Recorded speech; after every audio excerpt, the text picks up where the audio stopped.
बहुत कॉमनली आपने सुना होगा, लोग कहते हैं बुढ़े हो गए। एक गाड़ी है जो 1 साल पुरानी है, 10,000 किलोमीटर चली हुई है। एक दूसरी गाड़ी है जो 4-5 साल पुरानी है और शायद 1-1.5 लाख किलोमीटर चली हुई है। गाड़ी में अगर हम दोनों का कंपैरिजन करें तो किसको बेहतर मानेंगे? हो सकता है बहुत सारे लोग इंट्यूटिवली कहें जो 1 साल पुरानी है, जो केवल 10,000 किलोमीटर चली है, शायद वो ऑलवेज बेटर हो। और ये कंसेप्ट बहुत कॉमन है हमारे लाइफ में। इसी तरह से हम अपने आप को, अपनी एज को इंटरप्रेट करते हैं। हमारे हिसाब से कोई पर्सन कितना यंग है, कितना अलाइव है, ये टोटली डिपेंड करता है आपके बायोलॉजिकल एज पे। आप कितने साल के हैं। बाय दैट पैरामीटर हमें लगता है कि जो एक 20-25 साल का पर्सन है वो हमेशा यंगर है, बेटर है एक 40-45 साल के पर्सन से। या एटलीस्ट हम इतना तो मानते हैं कि अगर कोई जना 35-40 का हो गया है तो उसकी एनर्जी में कोई कमी आ गई है, उसके लाइवलीनेस में, उसके विगर में कोई कमी आ गई। बहुत कॉमनली आपने सुना होगा, लोग कहते हैं बुढ़े हो गए। बट आप एक बात देखिए, एक्चुअली जिसने गाड़ी केवल 1 साल चलाई है, केवल 10,000 किलोमीटर चलाई है, अगर उसने इसी समय में गाड़ी को बहुत मिसयूज किया है, जिस तरह से उसके ड्राइविंग हैबिट्स हैं, जो उसका डिसिप्लिन है गाड़ी की मेंटेनेंस को लेके, क्या पार्ट्स डलवा रहा है, क्या फ्यूल, क्या ऑयल करवा रहा है, रेगुलर सर्विस करवा रहा है या नहीं करवा रहा है।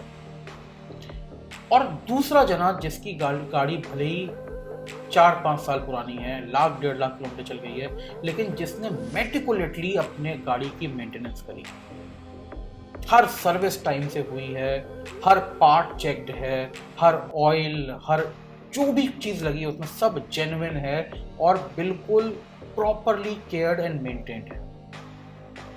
इट इज़ वेरी पॉसिबल कि कई बार 4-5 साल पुरानी गाड़ी ज़्यादा रिलायबल, और यहां पर मैं कॉस्मेटिक बातें नहीं कर रहा।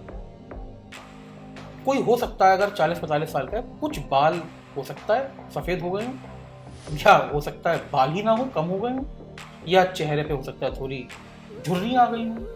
लेकिन इन सब से, कॉस्मेटिक इफेक्ट से, इंटरनल एनर्जी, इंटरनल विगर, इसका रियली कोई ज्यादा कनेक्शन नहीं।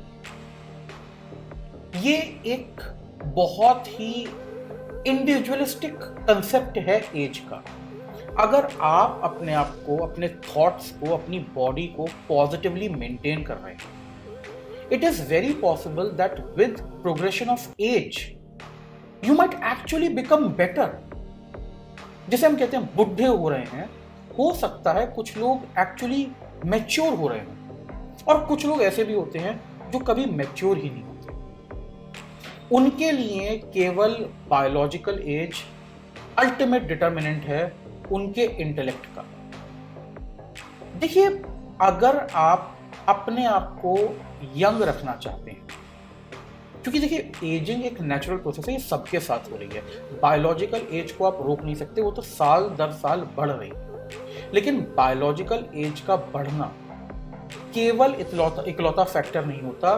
आप बेटर हो रहे हैं या आपकी एनर्जीज कम हो रही है। Even with passing age you can actually become better if you pay attention to your thoughts and your body.